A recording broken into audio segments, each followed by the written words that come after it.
Hey there, and welcome back to an episode of Watch or Not. This is the first episode of Isekai. I know you're watching the show or not, and today it's Rising of the Shield Hero. How is there so much amazing anime coming out in the first season of 2019?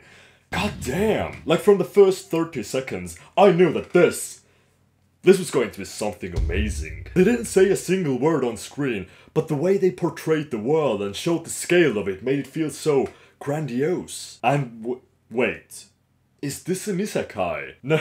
No. And he's teleported to another world through a book. Going really back to basics here, aren't we? Well, alrighty then.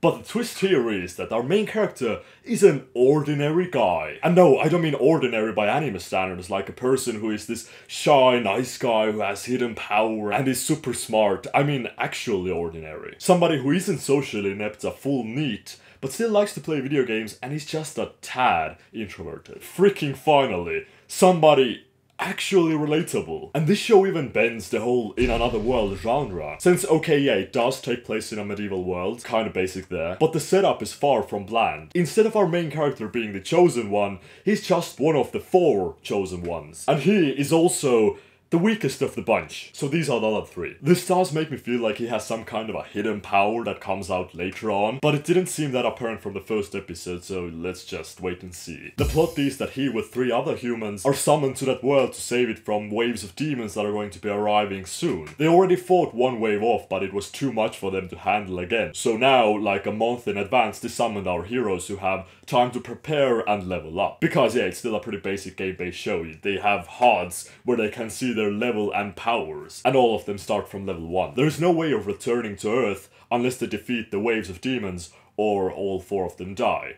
Which case, I mean, they're dead, they don't return cause they're, not alive. And the plot thickens even more when we find out that our heroes aren't even from the same Earth, but instead from parallel dimensions, which I don't know how this plays a role in this show, but it just felt like a nice piece of world building. They even put on a fresh act from the characters. None of them are really that surprised what's going on there, and though they initially are a bit shocked, they pretty quickly grasp the situation and kinda, start doing their hero-ish thing. Except for our main character who doesn't know anything about video games, so he's, people start spreading rumors about him that aren't that nice. And the fact that he's a shield hero doesn't help that much either, because, you're going to fight demons, you'd need a weapon, not a shield. And I think this is the first time in my life where I checked the running time of the show in the middle of the episode, not because I wanted it to be over with and see how long I have left to suffer, but instead to see how much of the running time is left to enjoy. And it made me incredibly happy when I found out that the first episode was 40 minutes, because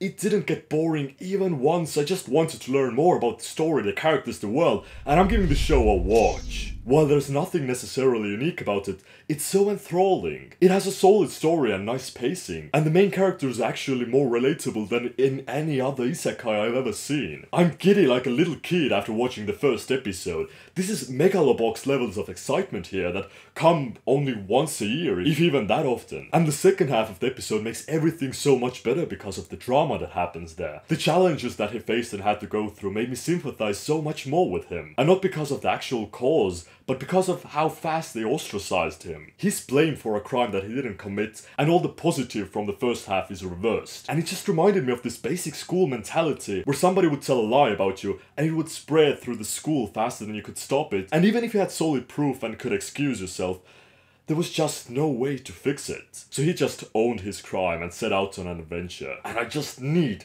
more of it now. But anyways, thank you guys for watching, don't forget to leave a like, and next week I'm going to be covering Mob Psycho Season 2 to see if it still holds up. Bye!